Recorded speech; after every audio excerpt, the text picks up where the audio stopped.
Magandang gabi po sa inyong lahat. Muli ninyo kaming samahan sa pagbabalita tungkol sa ilan sa mga aktibidad ng mga kaanib sa Iglesia ni Cristo sa iba't ibang panig ng mundo dito sa Iglesia ni Cristo News Live. Ako po ang kapatid na Alvin Salazar. Ako naman po si kapatid na Felix Rodas. Mapapanood din po ninyo ang programang ito via Facebook at YouTube sa INC News and Updates. Makakasama natin ngayong gabi si kapatid na Laura Ibanez mula sa kanyang home studio sa Montreal, Quebec para sa ilan sa mga balita sa Ibayong Dagat. Good morning there in Canada, Sister Laura. Good evening there in the Philippines, Brother Alvin and Brother Felix. Narito ang headlines ngayong Lunes ng gabi, Nobyembre 6, 2023. Mga bagong gusaling sambahan sa mga distrito ng Carcar City, Cebu at Naga City, Camarines Sur. Matagumpay na itinalaga sa Panginoong Diyos. Tanging pagtitipon sa distrito ng Australia West, pinatatag ang pag-asa ng mga kabilang sa mga kapisanang Kadiwa at Binhi. At get-together ng choir members sa distrito ng Thailand na puno ng kasiyahan at nagbunga sa kanila ng ibayong inspirasyon. Ang lahat ng yan sa pagbabalik ng Iglesia ni Cristo News Live.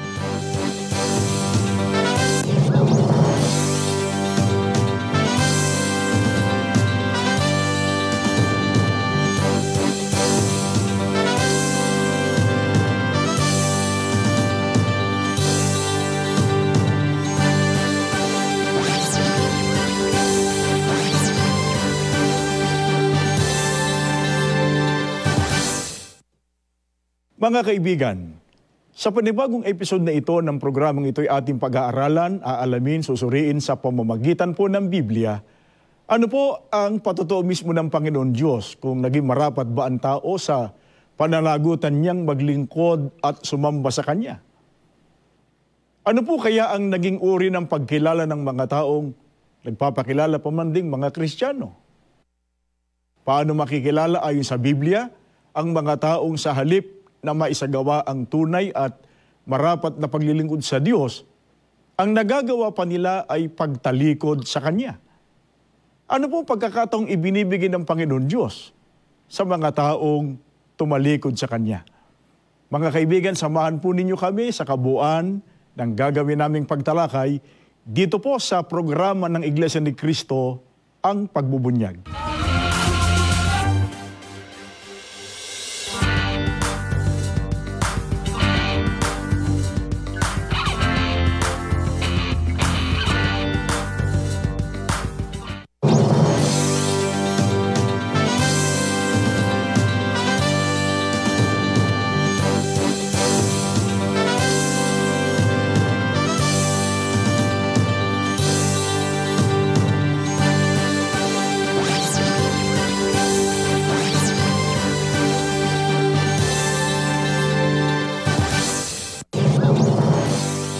Para sa mga detalye ng ating mga balita, matagumpay na idinaos ang Unity Games International Kadiwa and Binhi Edition.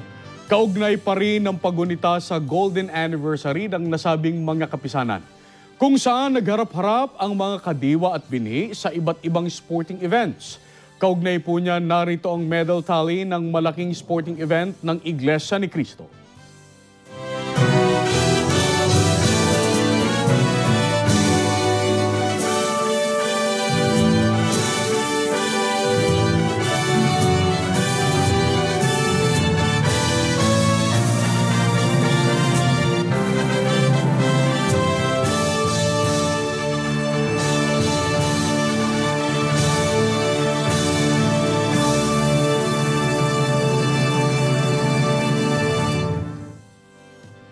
Congratulations po sa lahat ng mga naging kalahok.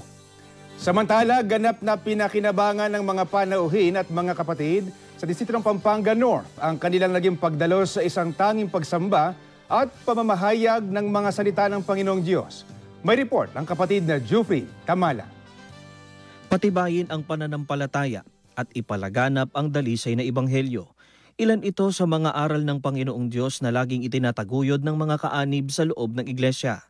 Ito rin ang laging sinisikap ng mga kapatid sa San Martin Extension sa Distrito Eklesyastiko ng Pampanga North. Kaugnay nito, isang pagsamba at pamamahayag ng mga aral ng Panginoong Diyos ang idinaos sa kanilang dako ng pagsamba. Dinaluhan ito ng mga kapatid na kabilang sa mga kababayan nating Aita. Napakahalaga po ang ganitong mga pagsamba at pamamahayag at dinadalaw po kami ng kawaksi ng pamamahala. Ito yung nakapagdudulot po sa mga kapatid natin, lalo-lalo na po sa mga kapatid nating Aita, ng katatagan ng kanilang pananampalataya. Pinangasiwaan ng pagtuturo ng mga salita ng Diyos ng kapatid na Antonio de Guzman Jr., ministro ng Ebanghelyo. Ang pagsambang isinagawa ay kaugnay ng pagsapit ng kaarawan ng kapatid na Eduardo V. Manalo, tagapamahalang pangkalahatan ng Iglesia ni Cristo. Nagdulot ito ng iba yung katatagan sa mga kapatid at nagpatibay sa kanilang pananampalataya upang lalong pagtalagahan ng paglilingkod sa Panginoong Diyos. Lumalakas po. Sa pananampalataya po, dapat magtiis lang po. Kasi may awan Diyos. Kahit wala man po kaming sa buhay, wala man po kaming kayamanan, maging kayamanan namin yung salita ng Diyos. Ang mahalaga sa akin ang salita ng Panginoon, gusto kong maabot yung bayan na banal. Sa idinaos na pagsamba, inanyayahan ng mga kapatid ang kanilang mga kakilala at mga mahal sa buhay na kabilang din sa mga kababayan nating Aita. Isa sa kanila, si kapatid na Marvin Cosme. Bagamat malayo ang kinailangan nilang lakbayin, ngunit hindi nila ito inalintana, makadalo lamang sa pagsamba at pamamahayag ng mga salita ng Diyos. Ito po yung mga galing po ng kasama ko po ng burog, mga akay ko po dahil tungkulin po ng bawat isang kaanib sa loob ng iglesia na mag-akay po. Kaya yun po, nung nasabi na mag-akay kami, nag-akay po ako para patuloy po po sila, para malaman nila na may relihiyon na totoo, yun po ay Iglesia ni Cristo po. Dahil po nasa iglesia po ang tunay na aral at salita ng Panginoon po. Nagpapasalamat po ako dahil nakilala ko po ang Panginoon na gumamit po kay kapatid na Eduardo V. Manalo para kaming mga Aita na nasa liblib na lugar na po, maabot na salita ng Panginoon. Marami pong relihiyon ang naabot ko, pero wala akong naramdaman. Ito lang po ang Iglesia ni Cristo po, yung Iglesia ni Cristo. Kaya pinanindigan ko, nagpapasalamat ako sa Panginoon. Hindi lang po sa pagkain po ang tao nabubuhay, kundi sa salita ng Diyos. Basta patuloy lang po ang pananampalataya po. Maabot ko po ang aking pangarap, makarating sa bayan banal. Doon po namin naranasan na may Diyos pala na talagang nandyan para sa amin. Ano man po ang sakuna, nandyan po ang Panginoon. Ilapit mo lang po sa Panginoon ang lahat ng hirap na dinadanas, hindi ka po iiwan. Pagkatapos ng pagsamba ay tumanggap ang mga kapatid at mga panauhin ng alaala mula sa tagapamahalang pangkalahatan ng Iglesia ni Cristo. Bagamat malayo ang dakong ito, ito'y bayan na ng Banban, Tarlac. Pero galak na galak ang mga kapatid nating Aita dahil sa nadadalaw sila ng mga kawaksi ng pamamahala. Galak na galak sila at marundob ang kanilang hangarin na makita ang mga kawaksi ng pamamahala na nagbibigay sa kanila ng tibay ng loob, katatagan ng pananampalataya, lalo at pangangasiwaan sila ng pagsamba at pamamahayag. Nagpapasalamat din po kami, bagamat po malayo po kami, nasa kabundukan po kami, tumarating po ang biyaya na galing po taga-pamahala po namin. Hindi po kami nalilimutan hanggang ngayon. Nagpapasalamat din ako po sa Eduardo Manalo. At marami po siyang naitulong sa amin ng mga katutubo. Ang aming pasasalamat na nabigyan kami ng biyaya, malaking pasasalamat po namin. Masaya po dahil nakita po namin ang katuwang ng pamamahala po. Lubos po namin yung sa aming puso dahil masaya po ang aking puso na makita ko po siya. Natutunan nila na ang ganitong mga pamamahagi ng mga salita ng Diyos, tulad po ng ginawa at ipinagmalasakit ng mga nauna sa kanila, ay kailangan na gawin din nila sa kanilang mga kababayan. Para sa ganon ay lahat ay magtamo ng kaligtasan. Mula po rito sa San Martin, ako po si kapatid na Jufrid B. Tamala, Para sa Iglesia ni Cristo News Network. Nag-uumapaw rin sa kagalakan ng mga kapatid sa lokal ng Langtad, distrito ng Carcara City, Cebu, matapos na maitalaga sa Panginoon Diyos ang kanilang bagong gusaling sambahan. Si kapatid na Jemel Orbase III para sa iba pang mga detalye. Isa na namang tagpo sa buhay ng mga kapatid ang hindi nila malilimutan ng masaksihan at makadalo sa pagtatalaga ng bago at magandang gusaling sambahan ng lokal ng Langtad, Distrito Eklesiastiko ng Carcar City, Cebu. Nindot ang simbahan before per karon makaingon jud ka nga wow, ingno lang na to, very beautiful, magnificent, all the things, all superlative words pwede na itong ma-describe jud. Kay paghangad pa lang, wow, muna ni among kapilya. So, grabe ka mapalad jud ang among lokal. Masayang-masaya ang mga kapatid sa lokal na ito, lalo na ang sambahayan ni kapatid na Julian Incabo Sr., isa sa pioneer sa lokal. Saksi siya kung paano lumaki at nagtagumpay ang iglesia sa kanilang lokal. Simple man ang kanilang buhay, mahahayag sa sambahayan nila ang taglay na kayamanan, ang pagiging mayaman sa pananampalataya. Para sa kanya at sa mga kapatid sa lokal na ito, sinagot ng Panginoon Diyos ang kanilang mga panalangin. Anak ko mahirap kay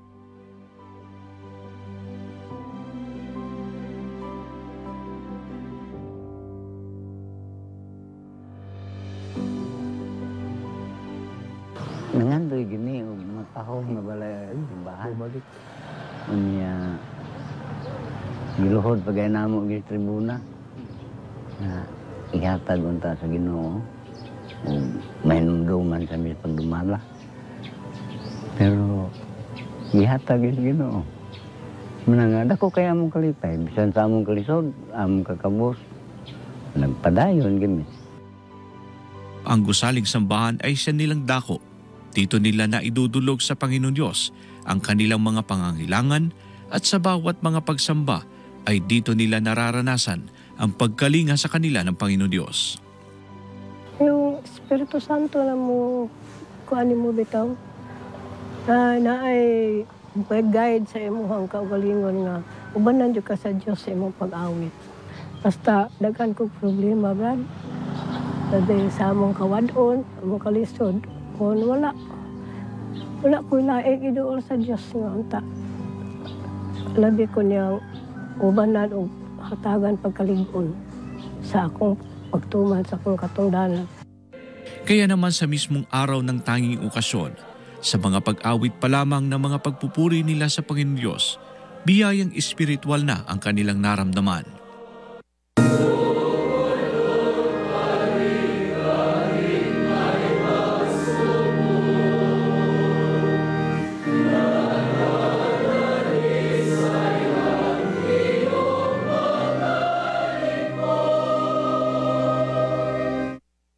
Muling pinagunita sa mga kapatid sa panahon ng pag-aaral ng dalisay na ebanghelyo na itinuro ni kapatid na Sergio Vista, tagapangasiwa ng distrito, ang kahalagahan ng gusaling sambahan para sa mga hinirang ng Panginoon Diyos.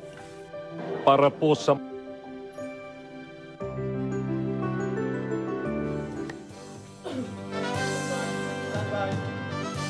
Itinalaga na sa Panginoong Diyos ang bagong gusaling sambahan sa lokalang Pinamandayan na matatagpuan sa bayan ng San Pascual, Masbate, kasakop ng distrito ng Naga City, Camarines Sur. May atid na balita si kapatid na Ian Ferry. Matatagpuan ang bagong gusaling sambahang ito dito sa Sitio Pinamandayan sa Barangay Dangkalan na nasa bayan ng San Pascual, Masbate. Ito ang bago at magandang dako ng pagsamba sa lokal ng Pinamandayan na sakop ng Distrito Eklesiastiko ng Naga City, Camarines Sur. Dahil sa kasabikan mga kapatid sa lokal na ito sa pagtatalaga sa Panginoong Diyos ng kanilang gusaling sambahan, maaga silang nagtungo rito. Sa pag-awit pa lang ng mga kapatid, madarama na ang kanilang paghahangad na purihin at pasalamatan ng Panginoong Diyos dahil sa pagkasangkapan sa pamamahala ng Iglesia para patayuan sila ng bagong dako ng pagsamba.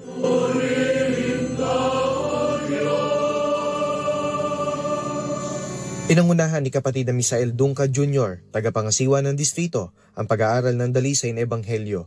Sa kanyang pagtuturo, ipinaunawa sa mga dumalo sa pamamagitan ng Biblia na mahalaga ang pagtatayo ng mga gusaling sambahan at ang biyayang dulot nito para sa mga hinirang ng Diyos.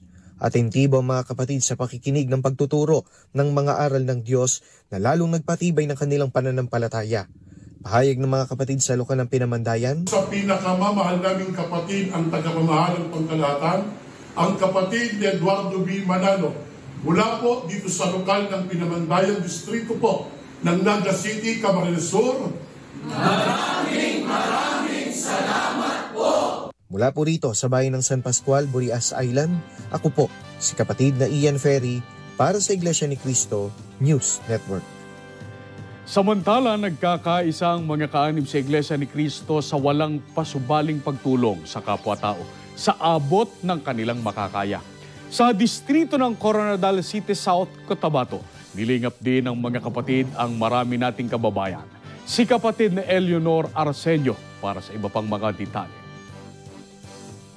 Ngayon ay isinasagawa ang lingap sa mamamayan ng Iglesia ni Cristo sa dalawang dako dito sa lalawigan ng South Cotabato, dito sa Coronadal City at sa bayan ng Banga. Napili ng pamamahala ng Iglesia ang dako na ito sa hangaring makatulong sa mga kapatid at mga kababayan natin sa dakong ito ng Coronadal City. Lubos ang kagalakan at pananabik ng mga kapatid na mula sa preparasyon hanggang sa sumapit ang araw na ito ng pagsasagawa ng worldwide lingap sa mamamayan ay hindi sila bumitiw sa anumang kanilang matutulong upang maipagtagumpay ang ganitong aktibidad. Mula po dito sa Coronadal City, South Cotabato, ako po si kapatid na Nicole Tobias para sa Iglesia ni Cristo News Network. Ang report na inyong napanood ay mula kay kapatid na Nicole Tobias. Ibabalita naman sa atin ni kapatid na Rachel Del Rosario ang isinagawang lingap sa mamamayan sa distrito ng Paniki, Tarlac. Pagod man at naging abala sa maghapong paggawa ay hindi ito mababakas sa mga kapatid sa distrito ng Paniki, Tarlac na masiglang nag-anyaya at dumalo sa isinagawang pamamahayag sa kanilang distrito sa magkakaibang dako o gusaling sambahan. Isa na rito si kapatid na Errol Jad Labasan, isang estudyante na inanyayahan ang kanyang mga kaklase na sila Emmanuel Undan at Raymond Lorzano sa isinagawang pamamahayag. Nagpapasalamat po ako dahil sa aking paganyaya ay pumayag po sila kaagad. At nandito na po sila ngayong gabi. Bakas din sa mga panauhin ang positibong reaksyon sa napakinggang mga aral ng Diyos. Kabilang na nga rito ang mga panauhin na sila Emmanuel Undan at Raymond Lorzano. Pumayag po ako sa imbitasyon ng aking kaklase na sumama sa kanya sa pamamayag ng Iglesia ni Cristo dahil gusto ko pong malaman ang pinag-aaralan nila at matutunan. Kung iimbitan pa po ako ng aking kaklase ay muli po akong sasama para mas matuto pa po ng salita ng Diyos. Masaya ang mga kapatid na dumalo at nag-anyaya sa isinagawang pamamahayag dahil batid nila ang kahalagahan ng pakikipagkaisa sa mga ganitong uri ng aktibidad. Ang sinagawa po namin pamamahayag dito po sa aming distrito ay bilang pagtugon sa kalooban ng Diyos na nakasulat po sa Biblia. At bakas na bakas po sa mga kapatid ang lubos na pakikipagkaisa po nila. Katunayan po ay punong-puno ng mga panauhin ang kapilya hanggang sa labas. Sa pamumuna po ng tagapangasiwa ng aming distrito, kapatid na Ronaldo Bilusloso, at kaming mga ministro at manggagawa ay patuloy po na makikipagkaisa sa atin pong namamahala sa gawaing pagpapalaganap na pinaigting po nila. Mula po rito sa lalawigan ng Tarlac, ako po si kapatid na Rachel Del Rosario para sa Iglesia ni Cristo News Network. Magtungo tayo sa distrito ng Leyte East.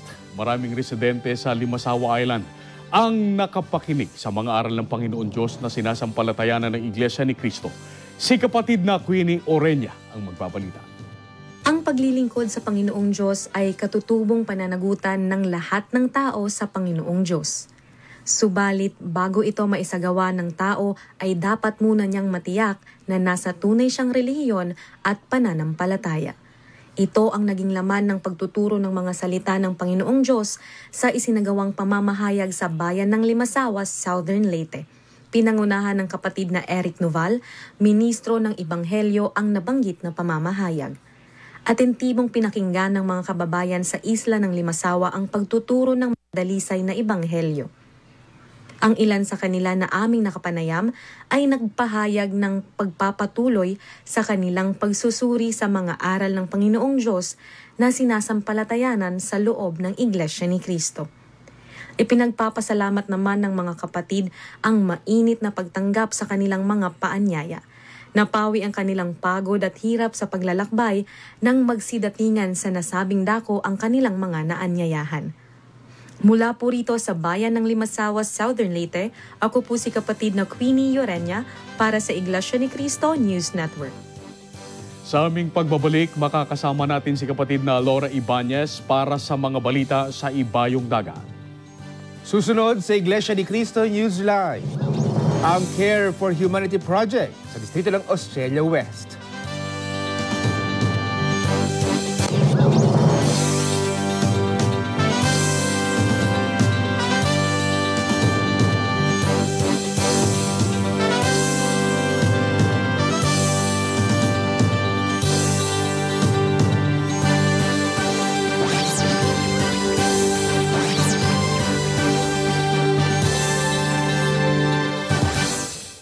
Kumusta na po kayo mga kaibigan? Lahat po ng mga tao sa mundo, anuman ang kalagayan sa lipunan, mayaman, mahirap, nagtataglay man ng kapangyarihan o hamak, pare-pareho po tayong dinaratnan ng mga suliranin. Ang mabigat na suliranin po biglang dumarating sa hindi natin inaasahang pagkakataon. May mga tao po madaling nanghihina ang loob kapag ka po dinatnan ng mabibigat na suliranin. Kaya pag-aralan po natin, sino ang mga taong kailanman ay hindi maigugupo ng mabibigat na suliranin. Abangan po ninyo ang latest episode dito po sa palatuntunang Daan ng Buhay.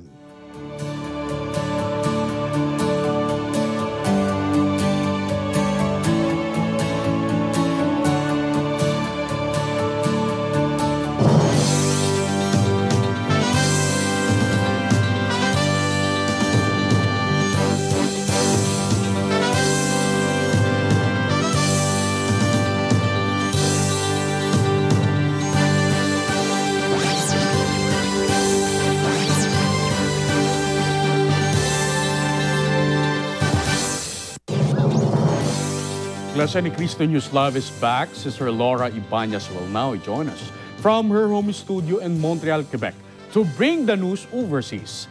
Sister Laura. Thank you po, Brother Alvin. Showing genuine compassion to their fellow men, brethren in the local congregation of Port Moresby in Papua New Guinea unites for the Care for Humanity project. Sister Kiza Quinola reports. As Church of Christ members and as the chosen nation of God, it is vital to have qualities that our dear Father seeks in us, the love for our fellow men.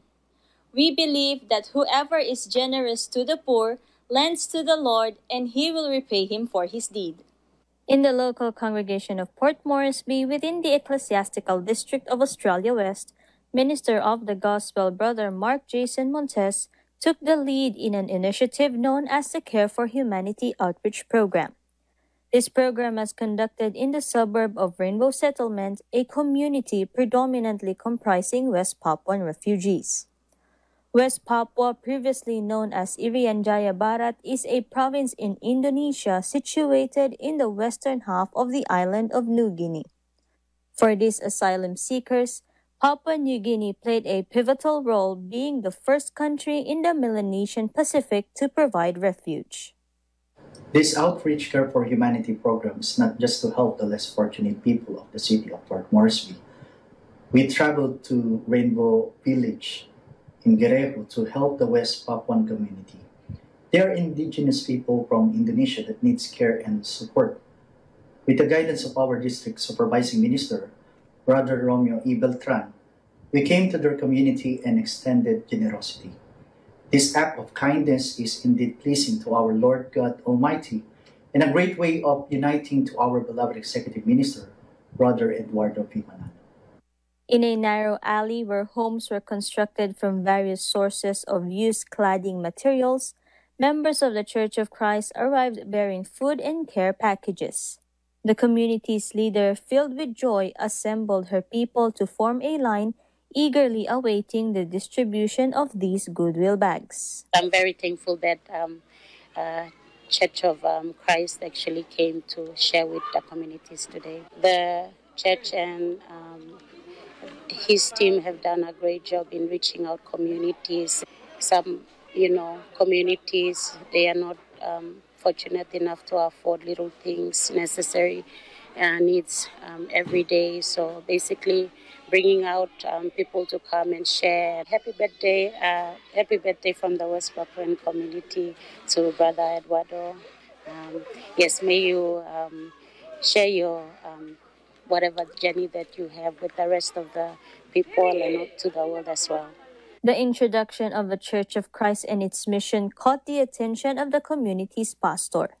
He expressed his deepest gratitude and extended a warm welcome to the Church of Christ, expressing a desire for their return and an opportunity to share their faith and beliefs with the community. Emmanuel Sios, mito kenku trulo, yupla kam long asloto lumipla na community longia, long bringing diklik besin kam long mipla longia, long belisi na mari long got yet, God by blessing walk long yupla, na walk long yupla long bringing this good long tanimbel na salvation, igolong people by stop long this country. Thank you, True. Now God can bless you. Reaching out to these residents is among the goals of the Church of Christ, led by the Executive Minister Brother Eduardo V. Manalo. The Church of Christ consistently organizes Care for Humanity outreach programs, making a positive impact on the lives of those they reach. Members praise the Lord God Almighty for having a remarkable leader who care not only for the spiritual well-being of his members, but also extends love and concern to fellow men worldwide. Happy birthday to you, Brother Eduardo Manalo. May you have a long years to live. From Port Moresby, Papua New Guinea, I am Sister Kiza Quinola for the Iglesia Ni Cristo News Network. Thank you, Sister Kiza. Youth brethren in the District of Manitoba now once again join hands in spreading the pristine gospel to their friends and loved ones. Let's know more from Brother Eric Paré.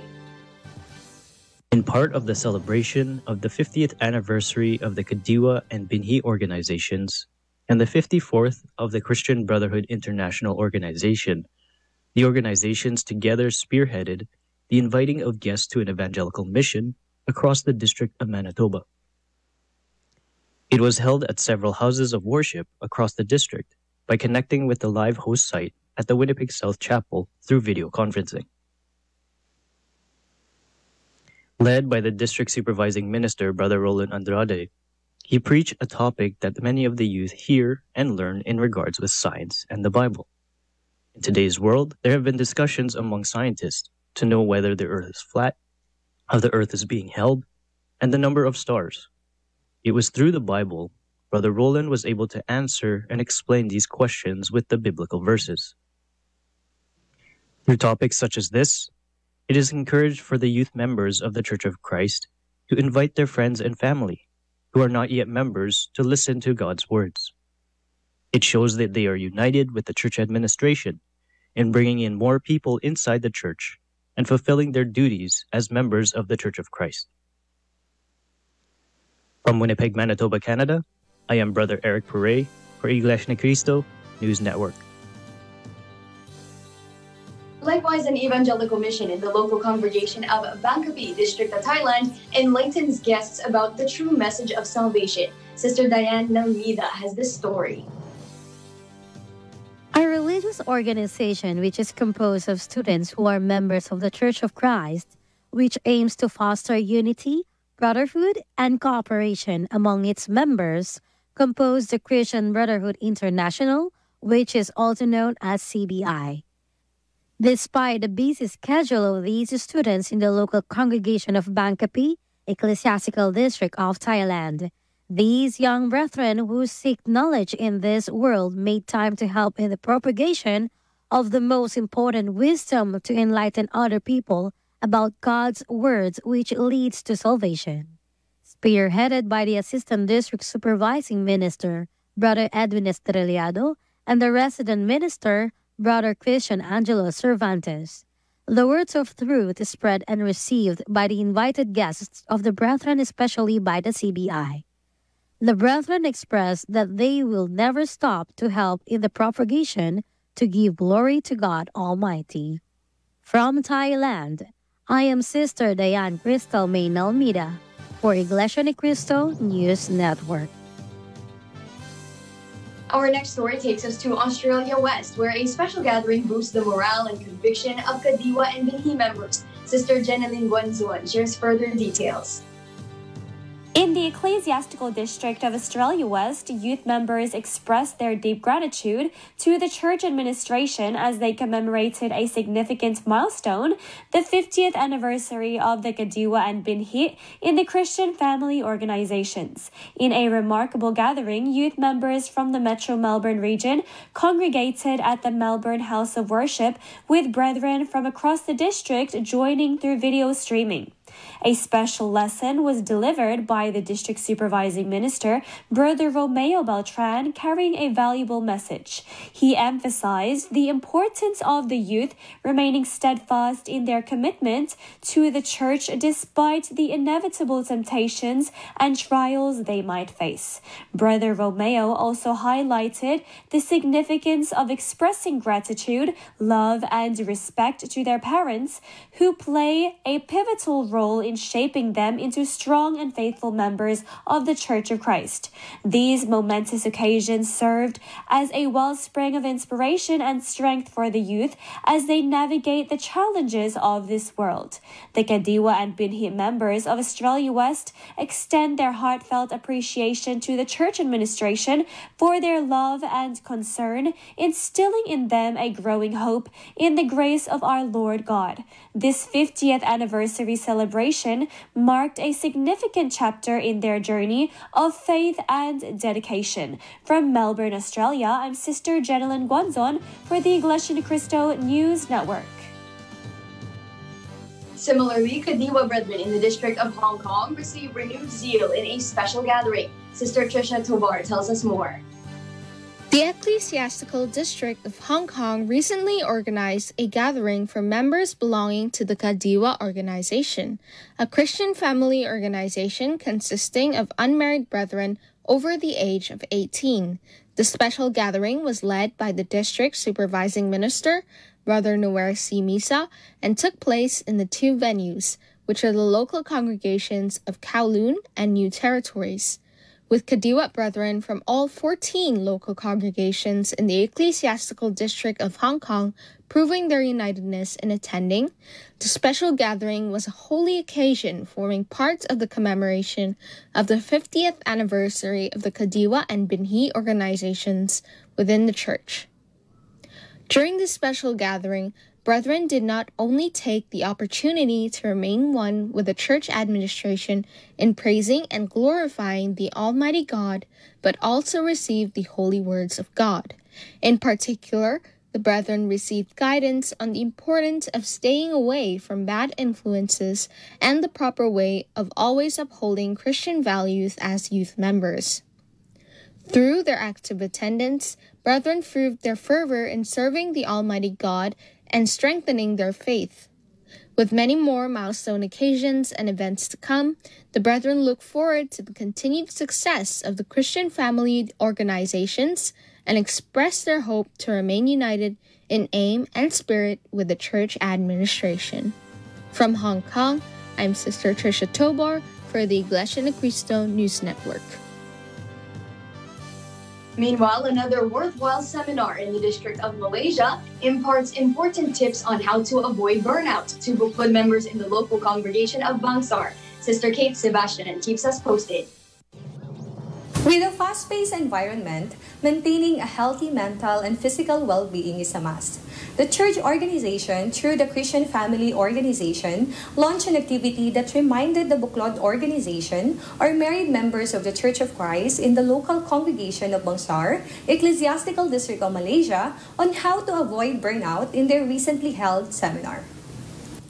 The topic discussion enlightened the brethren of the different burnout triggers and the ways to prevent them.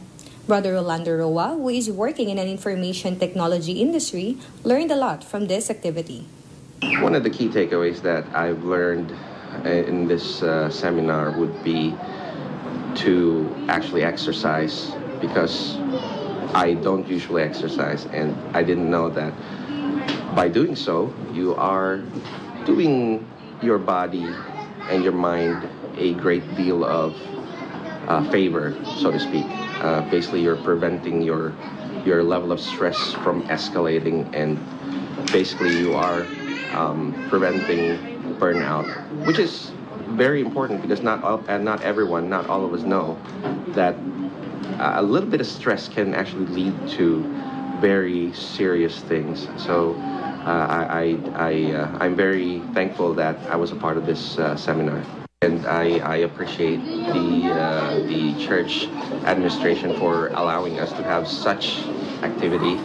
The activity also recognized the birthday celebrants and some of the couples who celebrated their wedding anniversaries. This was followed by the instructions of the resident ministerial worker, Brother Marlo Borrero. The seminar brought a positive perspective to the attendees. They were all the more ready to face life's challenges, anchored with genuine prayers and a strong faith in our Almighty God. From Malaysia, I am Sister Kate Sebastian for Iglesia ni Cristo News Network.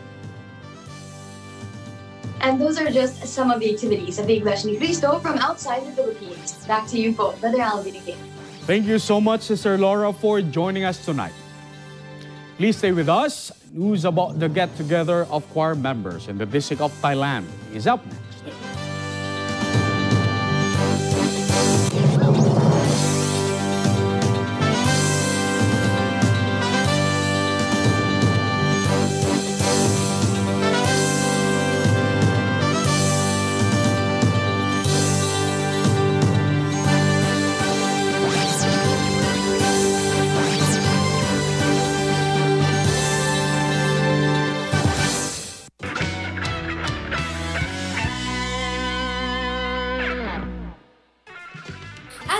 Draws to a close, we invite you to spend your Saturday evening with us in a conversation that brings you information, entertainment, and inspiration. See you this Saturday at 8:30 p.m. here on UJ Radio. See you!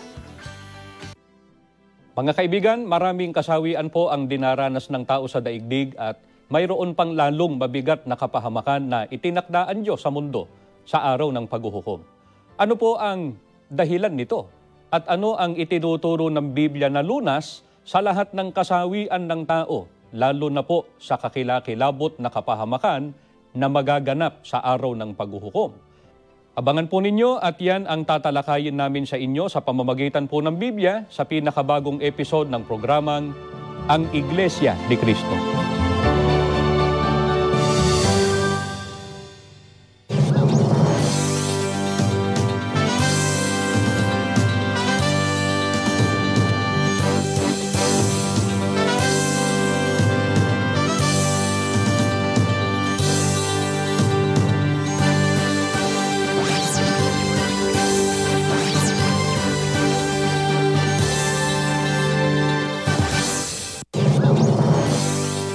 You're still watching Iglesia ni Cristo News Live. Let's head to the District of Thailand, where choir members gather and foster stronger bonds in their get-together. Sister Bianca Manalo has more. Motivated by love and devotion to their duty in leading the congregation in hymn singing during worship services, choir members all over the ecclesiastical district of Thailand were gathered here in the local congregation of Bangkok to take part in a choir clinic day. Sister Abigail Portes was filled with excitement when she first heard about this activity. Marami po kaming natutunan na magagamit po namin sa aming mga pagtupad at nabigyan po kami ng pagkakataon na makabanding po ang aming mga kamanga-awit sa buong distrito. Kaya maraming salamat po sa ating tagapamahalang pangkalahatan sa aktibidad na ito. Brother Cyril Larilia, a choir member, was glad to be part of this event where he could learn new things that would be beneficial in the performance of his duty as a choir member and also for the chance to see other choir members in the district. For this activity, I think that it benefits all the choristers in the district It helps improve their voices, and for those who don't have the proper technique, it also gives them proper learning, proper beatings as well, finding the basics of music and basic voice improvements. Physical exercises have a great impact on the development and enhancement of one's voice quality. In this choir clinic day, the participants learned some body exercises and voice drill patterns that could help the choir members to achieve far greater improvements. Okay. Dahil sa pagtutulungan ng mga pangulo sa aming sinagawang pagpaplano, nais namin na magkaroon ng bonding ang mga awit sa distrito ng Thailand. Ito po ay kauna-unang aktibidad na ganito matapos lalo ang pandemya. Nakikita po namin na kailangan po talaga na ang mga awit ay magkaroon din ng ganitong aktibidad para lalo sa ikasisigla ng aming ginagawang pagtupad. Nasaksihan po namin ang pakikipagkaisa ng marami at halos nagtanggi ng sarili dahil yung iba talagang may pasok, ngunit talagang sinadya nilang daluhan ang aktibidad na ito. At umuwi silang kita namin, bakas namin sa kanilang mga sa mukha ang kaganap na kaligayahan. Sana ay lalo itong magdulot ng lalo pang ikasisigla ng mga awit sa distritong ito sa lalo pang pagpapatuloy ng mga pagtupad ng tungkulin. Nagpapasalamat po tayo sa ating Panginoong Diyos sapagkat patuloy niyang ginagamit na mabisang kasangkapan ang atin pong tagapamahalang pangkalahatan, ang kapatid na Eduardo V. Manalo. Ang aktibidad na isinagawa para po sa lahat ng mga awit ay bahagi pa rin ng pagpapatibay sa ating pananampalataya. Kailangan po sumampalataya tayo sa Panginoong Diyos, magtiwala at maglagak ng pag-asa sa Kanyang magagawa. Tinuruan po sila ng iba't ibang kaalaman para lalo silang masanay sa kanilang mga gampanin at magagamit nila ito sa patuloy na pagtupad ng kanilang tungkulin. Ang layunin po para maging mabisang kasangkapan ang lahat ng mga awit, hindi lang sa pagpapalaganap ng mga salita ng Diyos, lalo na po sa pagpapatibay sa mga kapatid sa panahon ng pagsampa.